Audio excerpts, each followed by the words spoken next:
sind in Albanien, unserem 6. Land. Yeah! Tag 48. Ja. Was mir auch schon aufgefallen ist, ist, dass in Albanien sehr oft so unnötige Kurven hat. Anstatt eine Kurve, 3 Kurven und so Sachen. Wie es so lässig ist. Ja. Viel mehr landwirtschaftliche Flächen als vorher. Ja. Und die Leute sind viel mehr am sich selber ernähren, dunkt es mir.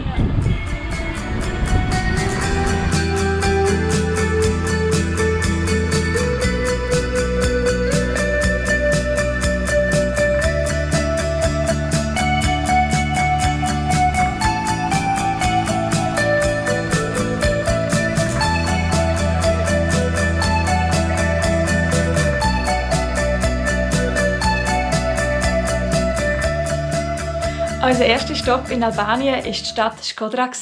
Eine sehr angenehme Stadt mit pastellfarbenen Häusern und eine richtige Velostadt. Sogar die Frauen sieht man hier auf Fahrrädern unterwegs sein, etwas, was man sonst eher weniger oft in Albanien sieht. Und Shkodra war unser Ausgangspunkt, um für ein paar Tage unsere Räder gegen die Wanderschuhe zu tauschen und die albanischen Alpen zu erkunden. In 3 Stunden hat uns ein Minibus von der Stadt Richtung Koman gebracht. Und von dort ist es dann nur noch mit der Fähre weitergegangen, über den wunderschönen Koman-Stausee Richtung albanische Alpen. Hopping in a race, no storm will take us down. Inspired by the place, I'll never let you drown. Hopping in a race, no storm will take us down. By the place, I'll never let you drown. I wouldn't wanna spend the day without this love. I wouldn't wanna spend the day without this love. I wouldn't wanna spend the day without this love.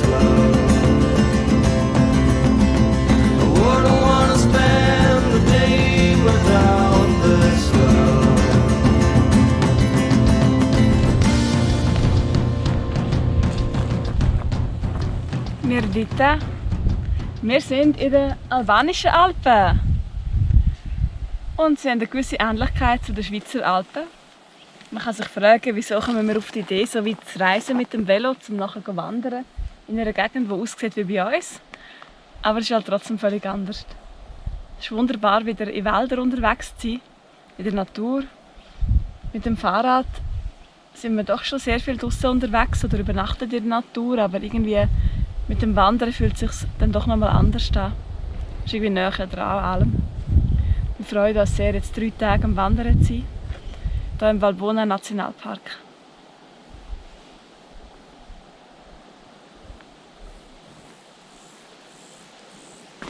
Der ist ein Weg, hä? Ja. Muss man rundum, der ist zu schwer, um auf die Seite zu schieben. Sicher?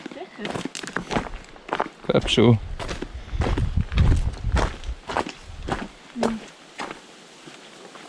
Ja.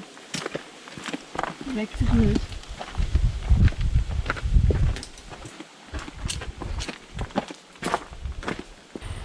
Ja, was gleich ist wie in der Schweiz, sind die Markierungen der Wanderwege. Die sind auch rot-weiß-rot. Es sind auch Schweizer, die geholfen haben, die Gegend um den Valbona Nationalpark auszubauen. Es sind Wanderwege markiert und den Leuten gezeigt, wie man Guesthouses betreibt und was die Touristen suchen. Der Unterschied ist, dass die Wege nicht sehr viel begangen sind, vor allem natürlich jetzt im Corona-Jahr. Wir sind da völlig allein unterwegs. Wir haben hier oben ein Guesthouse gefunden, wo wir einen getroffen haben, einen jungen Mann, der in Genf und in Basel gelebt hat und jetzt wieder zurück ist bei seinem Onkel. Auf einer Weide oben eigentlich sehr, sehr abgelegen. Und die haben ein Guesthouse, das wahrscheinlich auch nicht sehr frequentiert worden ist in letzter Zeit. Und wir haben dort ein Bier bekommen. Und ja, das war ein sehr schöner Moment. Wir sind hier gerade im Zentrum von Valbona, im Valbona Kvender. Gender. Keine Ahnung, wie man es genau ausspricht. Ja, wie ihr seht, viel los ist da nicht. Da haben wir ein Konglomerat von ein paar Häusern mit üblichen Häufen von Stroh oder Heuhäufen. Da wird sehr früher mal die Schule sein, der Zentrumsplatz und ein Neubau, der überdimensioniert ist. Das ist aber glaube ich schon alles da. Und ein paar verstreute Bunker, nicht vergessen. Ah, Bunker, ja genau. Natürlich findet Die man immer üblichen wieder einen Bunker. Ja. Und die kommen selten alleine, sondern meistens in einer Ansammlung von mehreren Bunkern. Ja, weil einer alleine hat sich ja nicht gelohnt zum Bauen. Ja, so sieht es aus hier oben. Ja, wir spazieren jetzt zurück zu unserem Gasthaus, wo wir eine Nacht verbringen und heute Abend bekocht werden von der Hausherrin sozusagen. Wir sind natürlich die einzigen Gäste wie aus vielen Orten. Das wird sicher ein besonderes Erlebnis. Aber die Natur ist unglaublich schön hier. Fühlt sich ein bisschen zurückversetzt in die Schweiz. Wir Menges, guten Morgen.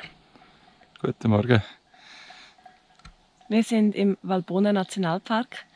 Heute machen wir die wohl beliebteste Wanderung in den albanischen Alpen. Von Valbona bis nach Tet. Ja, es sollte 6 Stunden dauern. Von knapp 1000 Meter auf 1700 Meter rauf und dann auf 700 Meter runter. So Deckpfeiler, etwa 11 Kilometer. Mhm. Ja, und normalerweise sind so mehr Touristen unterwegs. Also es ist schon ein sehr touristischer Ort, aber relativ natürlich, wie das halt so ist in Albanien. Wir hatten ein Gasthaus, wo niemand Englisch reden konnte. Also man hat sich mit Händen und Füßen verständigt. Mhm. Wir haben gestern ein wunderbares Nacht bekommen, alles aus dem eigenen Garten. Ja, leider viel zu viel, Viel natürlich. zu viel, ja. Nie mögen. Mhm. Ja. Sehr viel Gemüse, Käse, Brot, Gemüsesuppe, Herdöpfel und so eine feine Art Omelette. Pastete, salzig, sehr fein war auch. Es ist noch früh am Morgen, es ist nach dem 7 Uhr. Wir haben extra früh loswählen. Wir haben das Mittagessen einpacken lassen und es zum Morgen gestrichen. Und dafür haben wir jetzt die wunderschöne Morgenstimmung.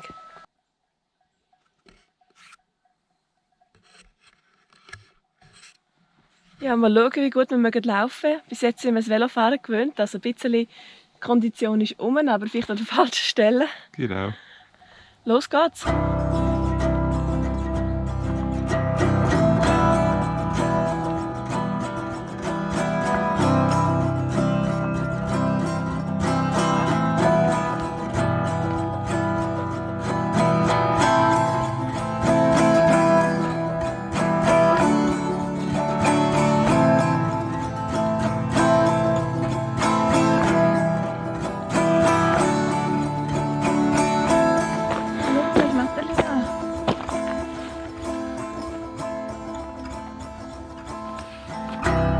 Mother's in the kitchen, washing plates. Father's with the animals, and sure to be late. Brother, cousin, won't play with me. Uncle, auntie, they're not free. But I see you, and I love our silly games. Yes, I see you, and I love our silly games. Silly games,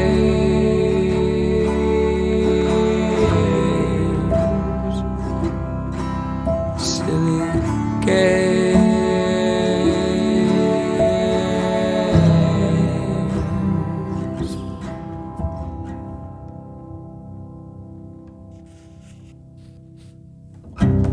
Mother's in the kitchen, drying tears.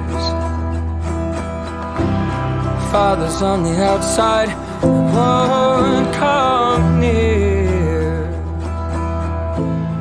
Nach einem steilen Abstieg, mehrheitlich durch Wälder, sind wir in Tet angekommen. Und wenn auch die touristische Infrastruktur in Tet besser ausgebaut ist als in Valbona, so ist es doch noch weit weg vom Massentourismus. Wir haben in einer kleinen Pension übernachtet und der Besitzer hat uns erzählt, dass Tet während dem Winter für 4 Monate von der Außenwelt abgeschnitten ist und dass die meisten Bewohner nicht dort überwintern. Am nächsten Tag haben wir eine 6-stündige Wanderung zum Blauen Auge in Angriff genommen und sind dabei am spektakulären Krunas-Wasserfall vorbeigekommen.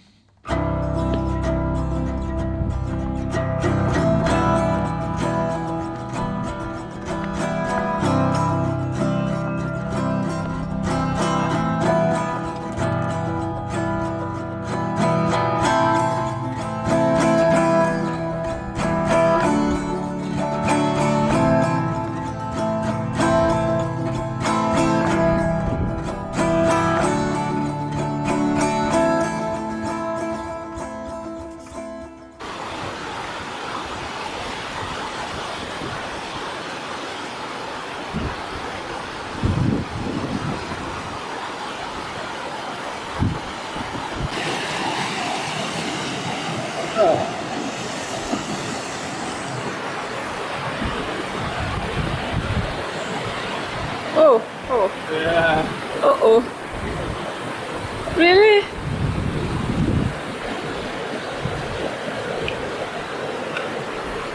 Also wenn es mich hebt, dann hebt es dich auch, gell?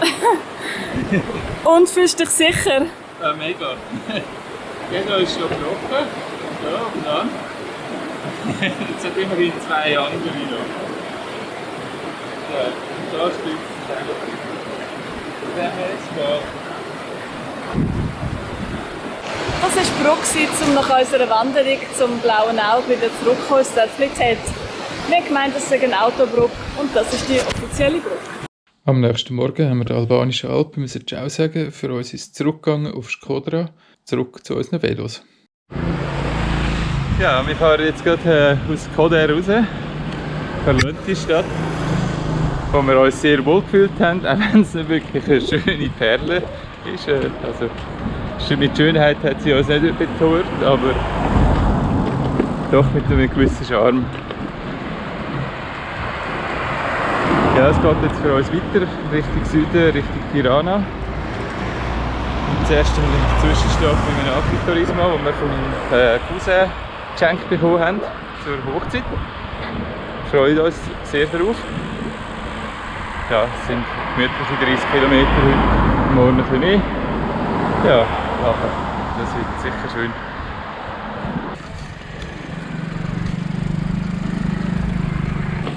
Ja, uns ist aufgefallen, dass in Škodra ganz viel Lavage, also Autowaschstelle gibt. Das ist jetzt gerade sehr moderne. Es gibt ganz unterschiedliche. Es gibt VIP-Lavage, es gibt Lavage mit Schild, es gibt dann Lavage ohne Schild, das sind dann die ganz einfachen Modelle. Ich glaube, Mercedes. Jeder hat einfach so, wo Hochdruckreiniger hat, macht so ein bisschen das Geschäft. Es hat auch sehr viel Automech, muss man auch sagen. Somit wird wohl das Vorurteil, das wir haben gegenüber den Albanern in Albanien selber auch bestätigt, dass Autos sehr wichtig sind.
nicht die. Hey.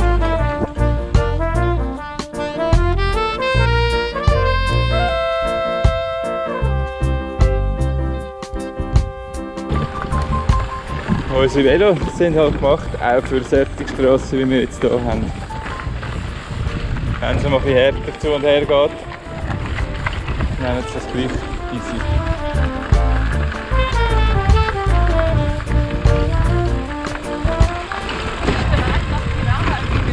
Ja. Wir sind aber nicht auf der Hauptstraße, muss man auch sagen dazu. Die hat ein bisschen zu viel Lastwagen und Autos gehabt.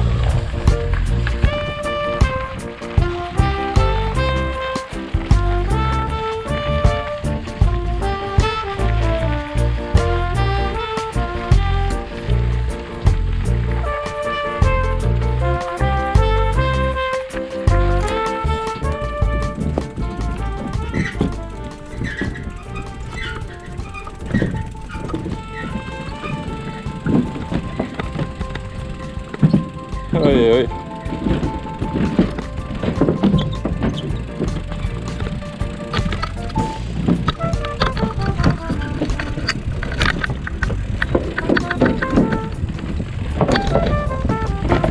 Ja, die ist nicht mehr so super gut Weg. Guten Morgen aus Tirana. Hallo zusammen.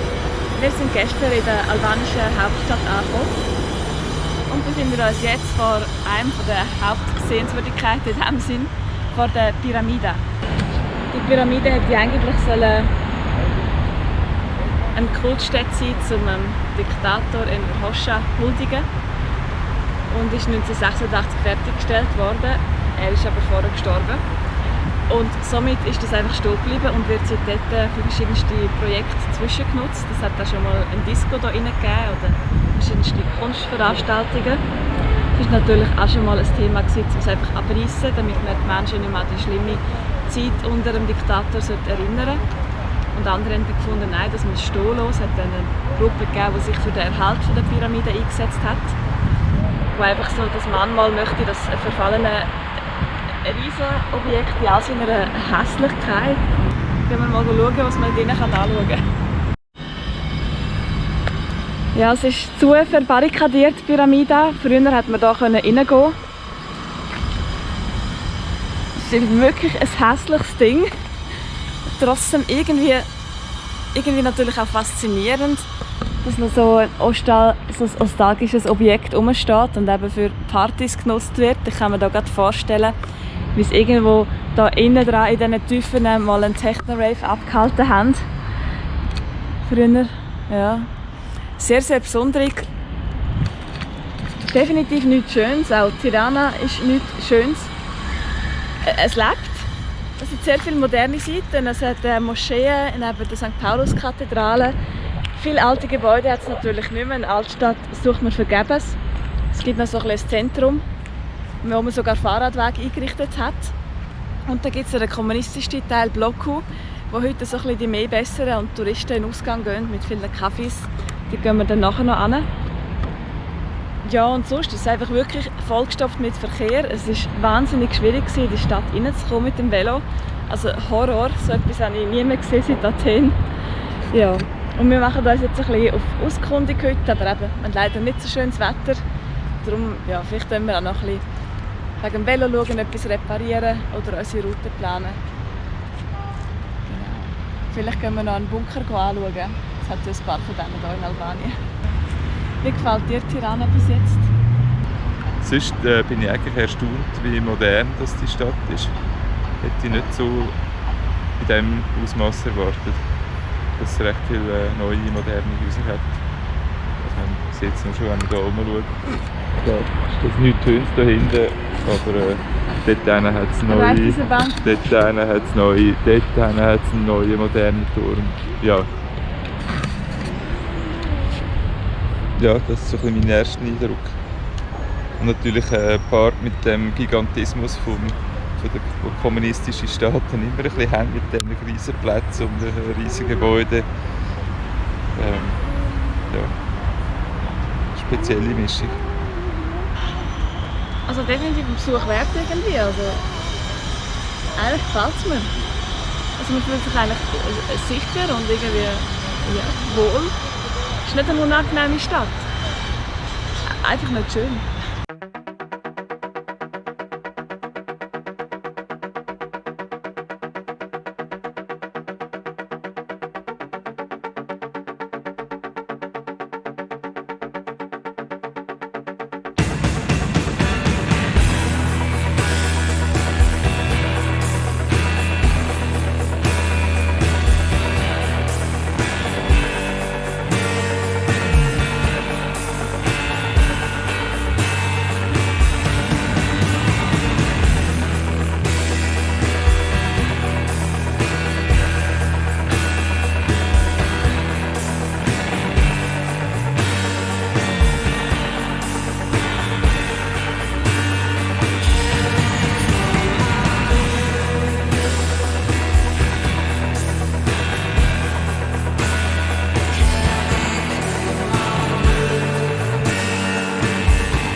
Endlich wieder draußen. Ja. Es war kalt, Cool, ja. beklemmend und bedrückend. Wir waren beim Bunkart 1 in der Ausstellung im ehemaligen Bunker, den Enver Hoxha für sich und seine Parteienkollegen gebaut hat, für den Fall von einem externen Angriff. Ja, er hat Angst vor der Invasion von jeglicher Macht eigentlich, weil er gebrochen hat mit der Sowjetunion und mit China, plus natürlich mit dem Westen. Dann hat er Angst vor atomaren Angriff, chemischen Angriff. Gegen all das hat der Bunker gewappnet sein mit einem speziellen Luftfilterungssystem, Yep. wo sehr selber bastelt ausgesehen hat. Das ist eine Art, eigentlich, ja, es war eine Art Gasmaske, einfach gross. Ja. So. Die Bunkart ist sehr, sehr eindrücklich. Es ist riesig, das ganze Areal. Es Ja. ist der grösste Bunker natürlich, logischerweise, mit relativ luxuriösen Zimmern für den Enver Hoxha und seine Frau, mit Teppich, Schlafzimmer und Dusche. Ja. Aber auch für die Bevölkerung hat man vorgesorgt, für die hat man nämlich auch genug Bunker gebaut, sodass jeder 11. Albaner in einem Fall von so einem Angriff in einen Bunker gehen. Insgesamt hat man 173.371 Bunker gebaut im Land. Ja, und irgendwie etwas über 200'000 hat man eigentlich wollen bauen. Also man war schon echt dran gewesen. Durchschnittlich 27'000 Bunker pro Jahr sind gebaut worden. Ja. X Arbeiter sind bei diesen Bauarbeiten gestorben. Und es war schlussendlich alles für nichts gewesen, sprich dafür, dass jetzt die Nachwelt sieht, wie paranoid die Regierung war. Sehr, sehr empfehlenswert, Bunkart 1 zu besuchen. Sehr bedrückend. Ein völliger Gigantismus. Es hat eine riesige Versammlungshalle gegeben, die man das Kinosaal geglichen hat. Es ist riesig, die ganze Anlage, so viele einzelne Räume. Ja. Und für was?